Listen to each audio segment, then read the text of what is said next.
وَلَقَدْ يَسَّرْنَا الْقُرْآنَ لِلذِّكْرِ فَهَلْ مِن مُّدَّكِرٍ۔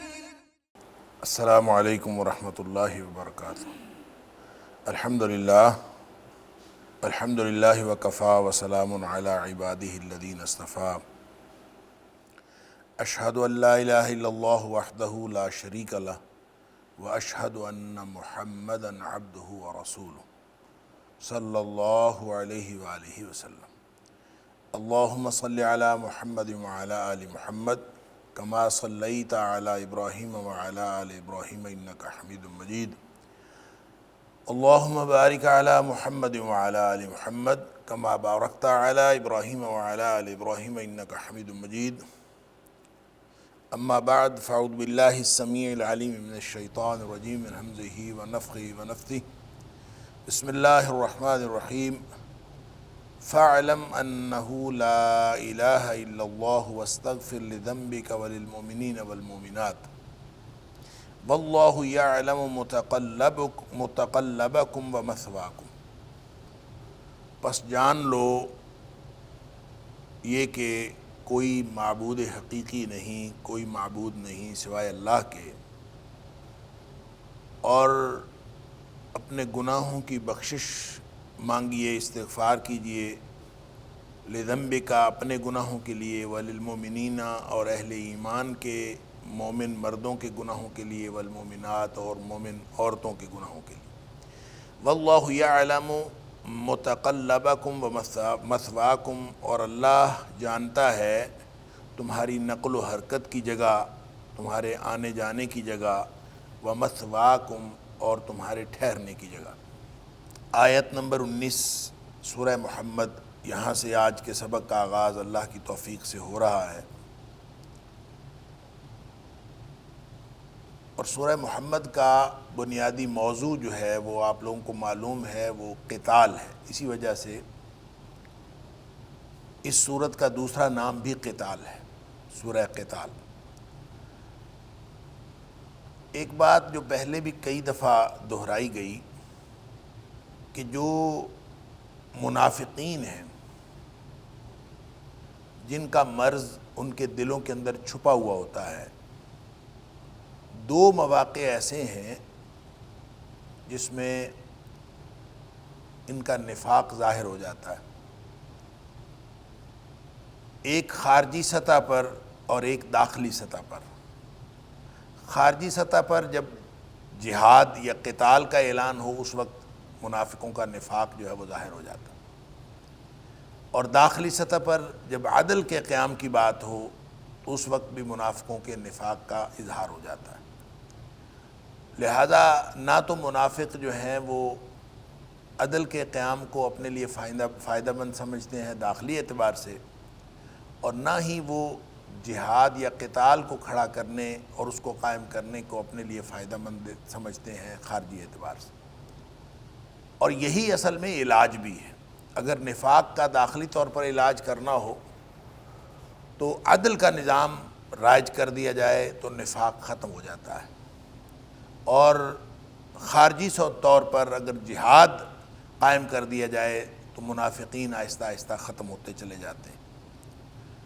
تو چونکہ قتال کا موضوع تھا سورہ محمد کے اندر، اس لیے جو منافقین کا جہاد سے فرار ہے اور منافقین کا جو رویہ ہے جہاد کے بارے میں، اس کے اوپر جو ہے یہ آیات، خاص طور پہ آیت نمبر 16 سے لے کر آیت نمبر 32 تک، اس میں اللہ کریم نے منافقین کے رویے کی بات بھی کی ہے، اس میں نبی اکرم صلی اللہ علیہ وآلہ وسلم کے ذریعے سے امت کو ہدایات بھی دی گئی ہیں، اور خاص طور پر یہ جو دو آیات ہیں، اس سے ماقبل کی آیت اور یہ والی آیت، یہ تو کوئی کلیہ قاعدے کی آیات ہے، یعنی جس کا تعلق ماقبل کے سارے مضامین کے ساتھ ہے۔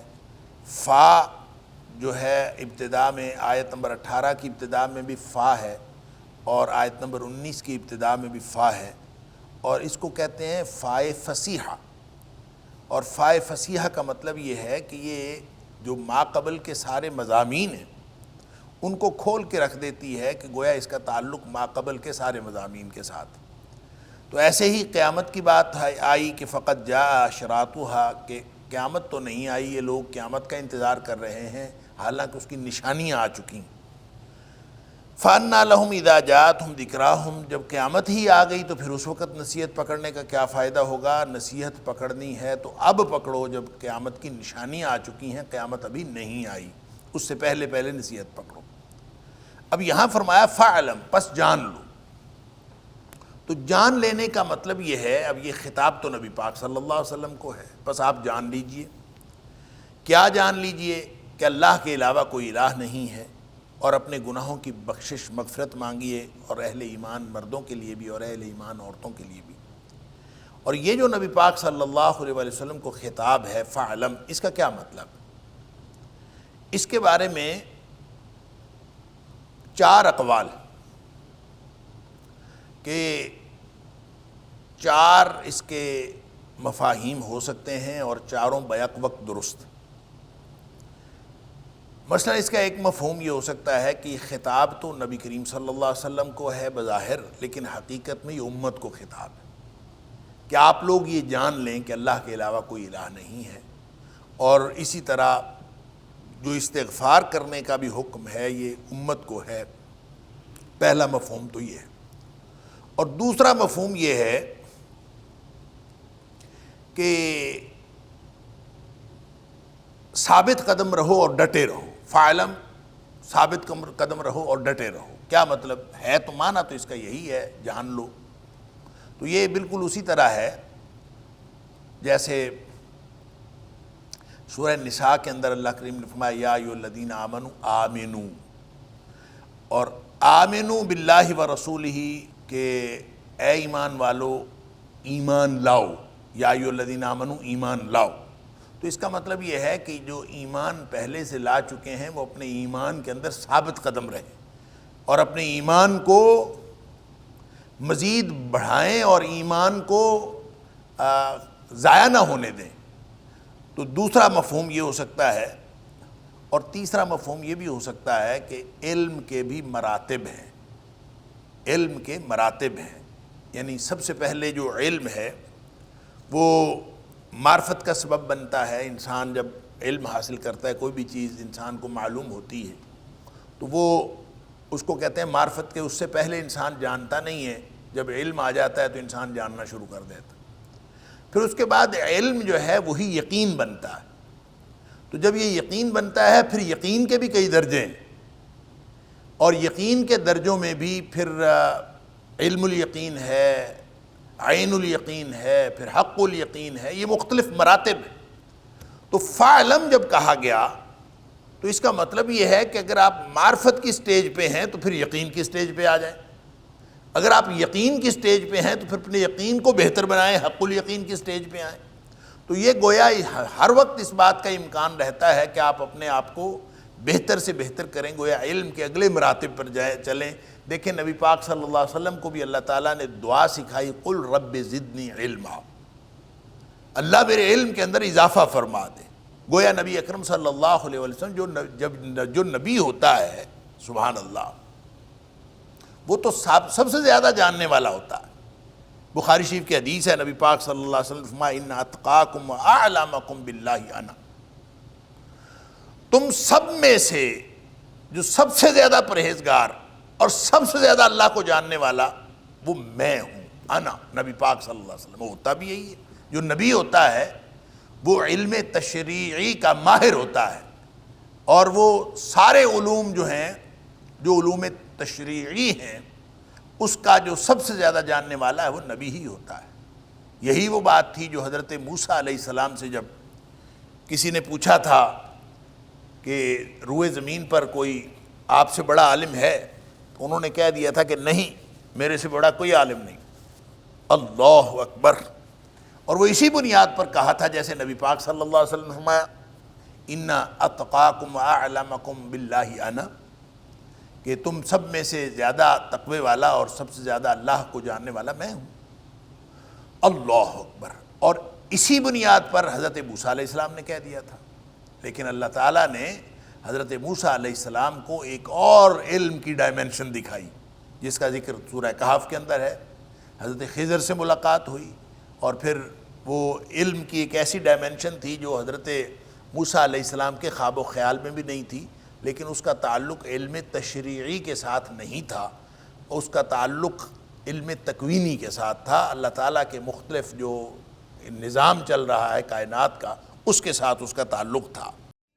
وَلَقَدْ يَسَّرْنَا الْقُرْآنَ لِلذِّكْرِ فَهَلْ مِن مُّدَّكِرٍ وَلَقَدْ يَسَّرْنَا الْقُرْآنَ لِلذِّكْرِ فَهَلْ مِن مُّدَّكِرٍ۔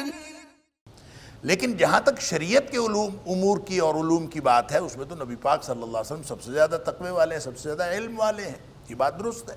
اور کوئی بھی نبی جو ہے سب سے زیادہ جاننے والا ہوتا ہے، اور جو انبیاء کے سردار ہیں وہ سب سے زیادہ جاننے والے نہ ہوں، یہ کیسے ہو سکتا ہے؟ پھر بھی نبی پاک صلی اللہ علیہ وسلم کو حکم دیا جا رہا ہے قُل رَبِّ زِدْنِی عِلْمًا، آپ اللہ سے یہ دعا کیا کریں کہ اللہ میرے علم کے اندر اضافہ فرما، اللہ۔ یا پھر آپ ابراہیم علیہ السلام کی بات دیکھ لیجئے کہ ابراہیم علیہ السلام نے بھی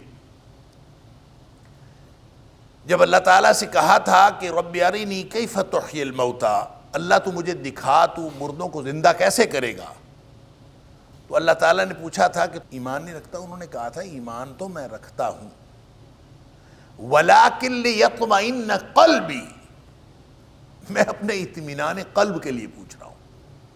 تو اطمینان قلب گویا علم کے مراتب میں سے ایک مرتبہ جو ہے وہ اطمینان قلب ہے، اس کے لیے انہوں نے پوچھ لیا۔ لہٰذا یہ جب حضرت ابراہیم علیہ السلام کو اللہ تعالیٰ نے پھر طریقہ بتایا کہ 4 پرندے لے لو اور اس کو جو ہے وہ اپنے ساتھ مانوس کر کے پھر ان کو 4 پہاڑوں کے اوپر رکھ دینا، ذبح کر کے گوشت کر کے، پھر ان کو بلانا، یاتینک سعیا، وہ دوڑتے ہوئے تمہارے پاس آئیں گے۔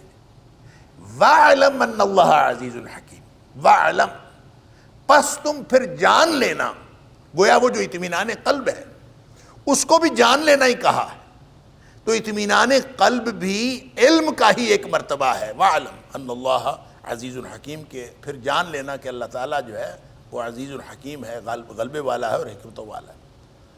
اور یہی بات جو ہے وہ حضرت عزیر علیہ السلام کے بارے میں اس سے ماقبل جو واقعہ حضرت ابراہیم علیہ السلام کا واقعہ بیان ہوا ہے سورہ بقرہ میں، اس کے ساتھ ہی اس سے پہلے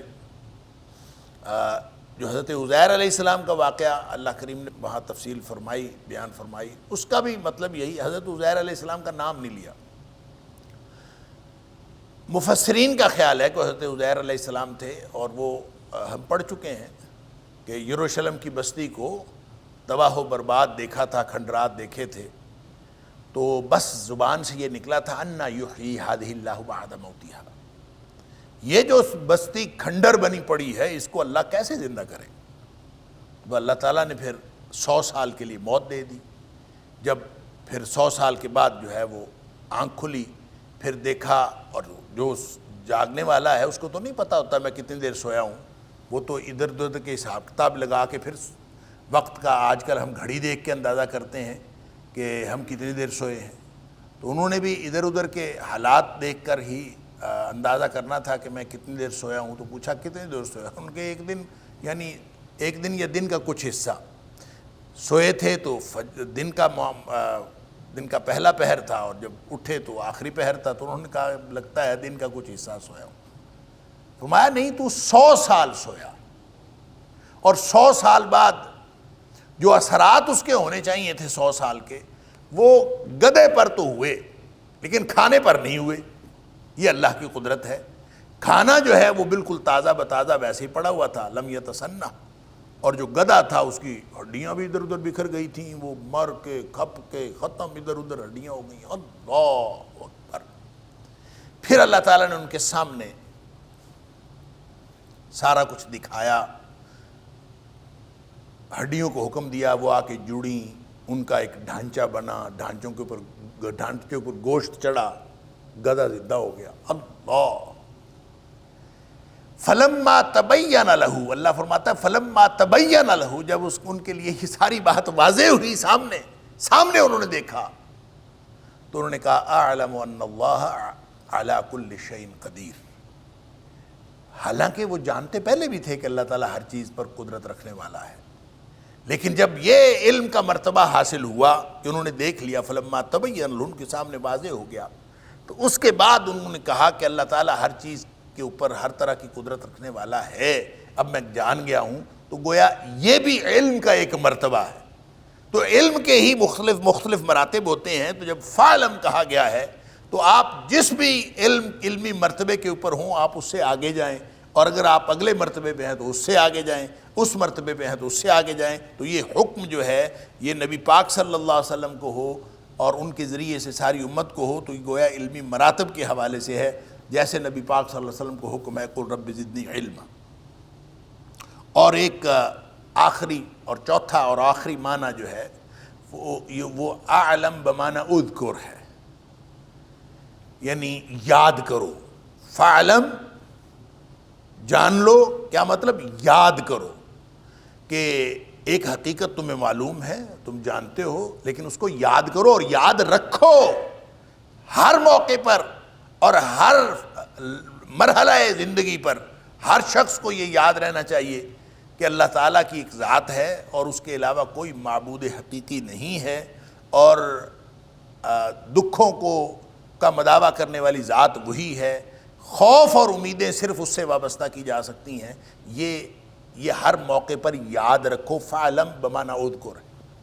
تو یہ چاروں معنی جو ہیں اپنی اپنی جگہ پر درست ہیں۔ فعلم انہ لا الہ الا اللہ، کہ اللہ کے علاوہ جو ہے کوئی الہ نہیں، اللہ اکبر۔ تو مطلقاً بھی فعلم اگر مطلقاً بھی لے لیا جائے تو اس کا مطلب یہ ہے کہ علم حاصل کرو، جانتے رہو، اور جب اگر تم نہیں کسی چیز کو جانتے تو پھر اس کو جاننے کی کوشش کرتے رہو۔ تو جاننے کی کوشش کرنے کا مطلب یہ ہے کہ جو حقائق دنیا ہیں اور حقائق آخرت ہیں ان کو جاننے کی کوشش کرتے رہنا چاہیے۔ اللہ، دنیا کی حقیقت سمجھنے کی کوشش کرتے رہنا چاہیے، آخرت کو سمجھنے کی کوشش کرتے رہنا چاہیے، جس طرح ہمیں بتایا گیا، اللہ کے رسول صلی اللہ علیہ وسلم نے بتایا، اللہ نے قرآن میں بتایا۔ اللہ اکبر۔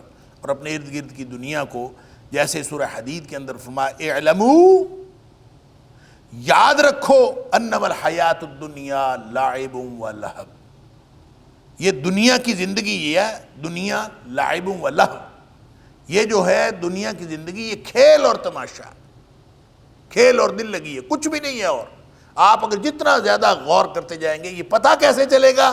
یہ اعلموا سے پتہ چلے گا۔ غور کرو اس کے اوپر اور اس کو جانتے رہو، یاد رکھو، جاننے کی کوشش کرتے رہو اور علم کے مراحل طے کرتے رہو، پھر تمہیں سمجھ آ جائے گی کہ یہ دنیا کی حقیقت کیا ہے۔ وگرنہ دنیا جو ہے یہ تو اللہ تعالیٰ نے خود، اللہ تعالیٰ فرماتا ہے کہ ہم نے اس کے اندر جو زینت پیدا کی ہے اور اس کو ہم نے مزین کیا ہے، اس کو خوبصورت بنایا ہے، اللہ تعالیٰ فرماتا ہے یہ ہم نے خود بنایا ہے۔ یعنی دنیا حیثیت کوئی نہیں رکھتی لیکن ہے خوبصورت۔ اللہ اکبر۔ وَاسْتَغْفِرْ لِذَنبِكَ، اور اپنے گناہوں کی مغفرت مانگیے۔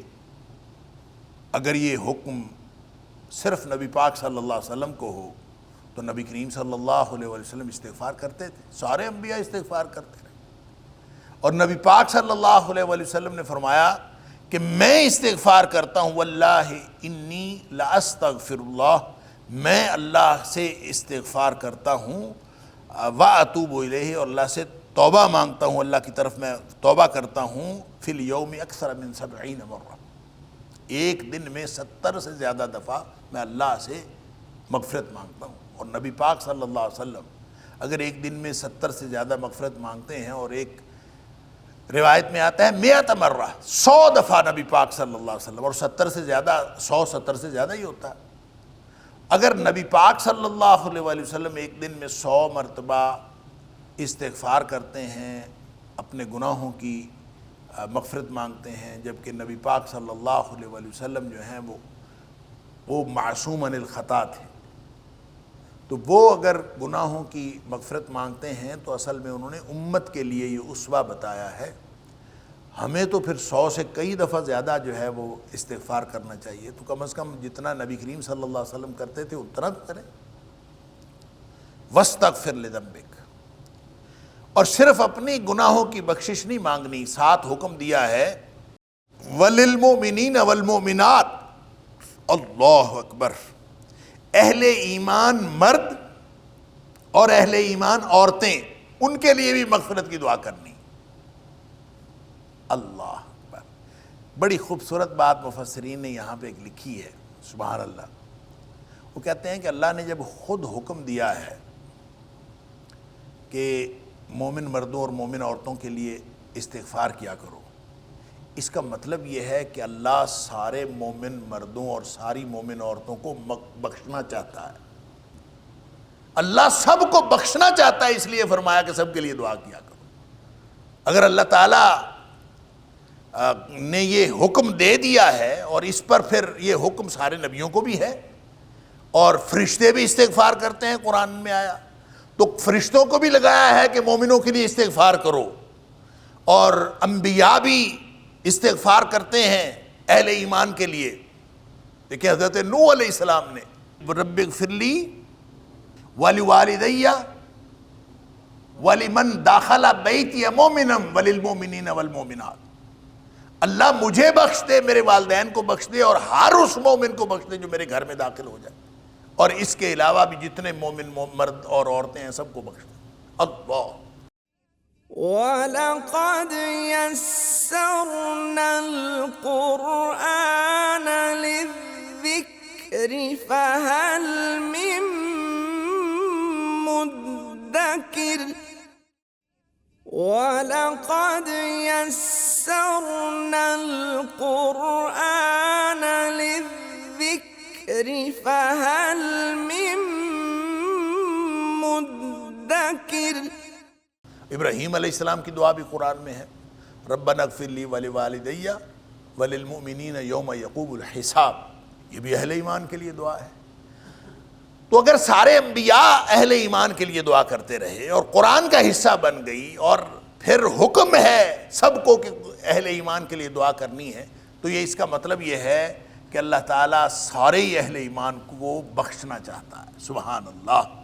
اور یہ بات تو اللہ کریم نے 2 مرتبہ فرما دی کہ اللہ تعالیٰ نے شرک کوئی نہیں بخشنا، باقی ہر گناہ کو بخش دے گا. اللہ جس کو چاہے گا ہر ایک کو بخش. ان اللہ لا یغفر ان یشرک بہ. شرک اگر کوئی اللہ تعالیٰ کے ساتھ کرتا ہے تو یہ اللہ نے کوئی نہیں بخشا. اللہ اکبر. اور اگر کوئی شرک سے بچا ہوا ہے تو اس کو یقیناً اللہ تعالیٰ اس کی مغفرت فرما دے گا. اور اس کے بھی کئی دفعہ تذکرہ ہوا، احادیث کے اندر بھی اس کا ذکر آتا ہے کہ باٹم لائن بس یہی ہے کہ انسان شرک نہ کرتا ہو. شرک نہ کرتا ہو تو پھر سارے انشاءاللہ جو اہل ایمان مرد ہیں، اہل ایمان عورتیں ہیں، انشاءاللہ وہ بخش لیے جائیں گے. اللہ اکبر. واللہ یعلم متقلبکم ومثواکم. اور اللہ جانتا ہے تمہارا ٹھہرنا اور تمہارا چلنا پھرنا. یعنی چلنا پھرنا یا چلنے پھرنے کی جگہ، ٹھہرنا یا ٹھہرنے کی جگہ، دونوں معنی ہو سکتے. تقلبہ یا تقلب، تقلب باب تفعول سے ہے. متقلب یہ، اور اسی طرح ثوا یثوی سے مثوا ہے. تو تقلب کا مطلب ہوتا ہے آنا جانا، تو یا نقل و حرکت کہہ لیجئے. لیکن جب اس کے ساتھ میم لگ جاتی ہے نا، میم، تو متقلب اور مثوا، یا تو یہ مصدر ہیں، مصدر میمی اس کو کہتے ہیں، مصدر میمی، اس کے ساتھ میم لگ گئی، مصدر ہے. تو ایسے مصدر ہوتے ہیں عربی میں، یا تو یہ مصدر ہے یا پھر ظرف مکان ہے. تو اگر یہ مصدر ہے تو پھر اس کا معنی ہے ٹھہرنا اور آنا جانا. متقلب کا معنی ہوگا آنا جانا یا نقل و حرکت، اور مثوا کا مطلب ہوتا ہے ٹھہرنا، مطلب ہوگا ٹھہرنا. اور اگر یہ ظرف مکان ہے تو پھر اس کا معنی ہوگا متقلب کا مطلب ہوتا ہے ہوگا آنے جانے کی جگہ، اور مثوا کا مطلب ہوگا ٹھہرنے کی جگہ، پھر دونوں کا مطلب جگہ ہو جائے گا۔ تو آنا جانا ہو یا آنے جانے کی جگہ ہو، ٹھہرنا ہو یا ٹھہرنے کی جگہ ہو، اللہ تعالیٰ جو ہے ان ساری چیزوں کو اللہ تعالیٰ خوب جانتا ہے۔ واللہ یعلم، یعنی انسان دنیا میں کس طرح سے گھومتا پھرتا ہے، کہاں کہاں آتا جاتا ہے اور کہاں ٹھہرتا ہے، یہ سب چیزوں کو اللہ تعالیٰ جانتا ہے۔ اور اس کا تعلق اگر انٹائرلی اوورآل زندگی کے اوپر اس کو اگر منطبق کیا جائے تو اس کا مطلب ہے کہ جو دنیا میں انسان جب تک زندہ رہتا ہے تو انسان آتا جاتا ہے، اس کا پلٹنا، اس کی نقل و حرکت جاری رہتی ہے، تو اس کی ساری نقل و حرکت بھی اللہ تعالیٰ جانتا ہے۔ اور پھر جب اس کا آخری وقت آتا ہے اور اس کی جو ٹھہرنے کی جگہ ہے وہ بھی اللہ تعالیٰ جانتا ہے، اس کا کون سا مقام ہے، مقام قرار۔ اللہ تعالیٰ جنت الفردوس ہم سب کا مقام قرار بنائے، تو کسی نے اگر جنت میں جانا ہے، جہنم میں جانا ہے، کہاں جانا ہے، اللہ تعالیٰ سب کچھ جانتا ہے۔ اللہ اکبر۔ لہٰذا ضروری یہ ہے کہ استغفار کرتے رہنا چاہیے اپنے لیے بھی اور مومن مردوں کے لیے اور مومن عورتوں کے لیے بھی۔ دیکھیں کیا لگتا ہے، ہمارا لگتا کیا ہے اگر ہم سب کے لیے استغفار کر لیں تو کیا لگتا ہے؟ اللہ، نیت کر لیں کہ اللہ تعالیٰ سارے اہل ایمان کو بخش دے۔ اللہم اغفر لنا وللمؤمنین والمؤمنات والمسلمین والمسلمات الاحیاء منہم والاموات۔ سبحان اللہ، یعنی کون رہ گیا اس میں؟ سارے ہی آ گئے۔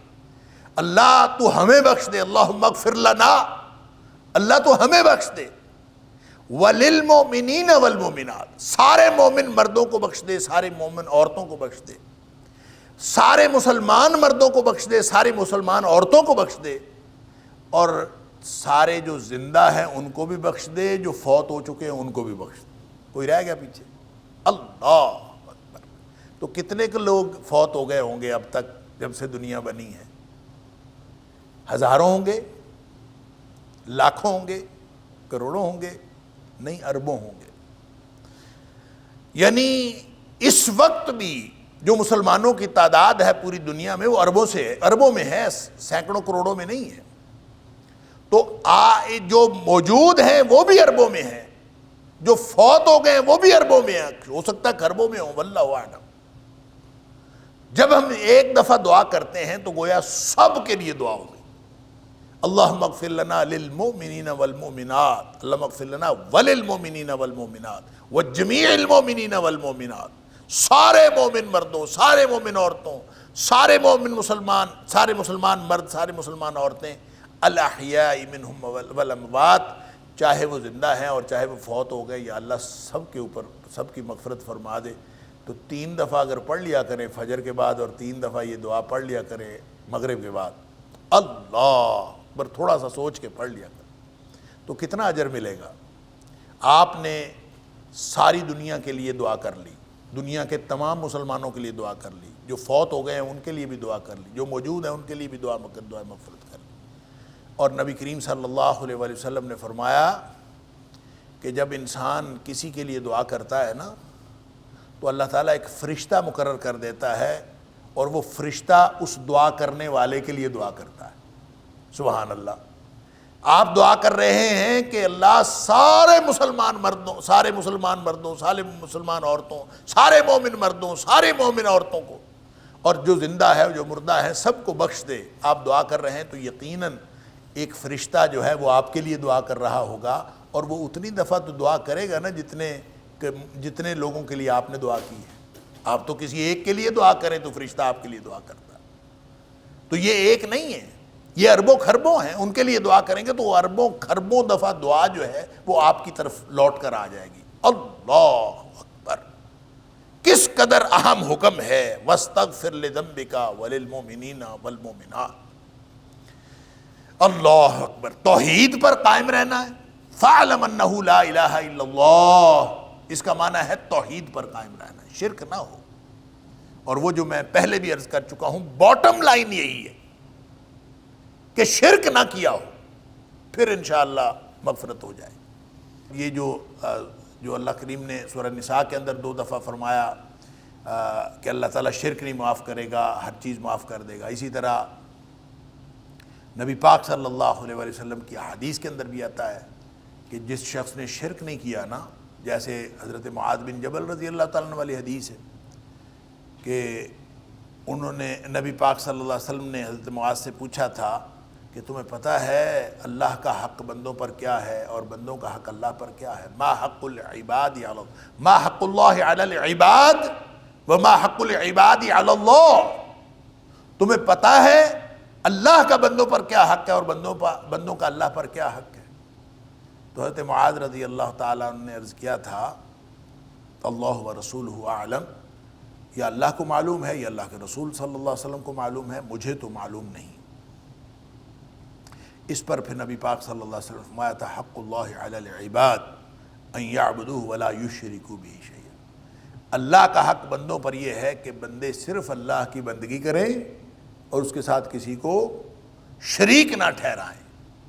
پھر بندوں کا حق اللہ پر بن جاتا ہے حق العباد علی اللہ اللہ یعذب من لا یشرک بہ شیئا، جو اللہ کے ساتھ شرک نہیں کرتا اس کو عذاب نہ کرے۔ یہ اللہ پر بندوں کا حق ہے کہ جس نے شرک نہیں کیا اللہ تعالیٰ اس کو عذاب نہ کرے۔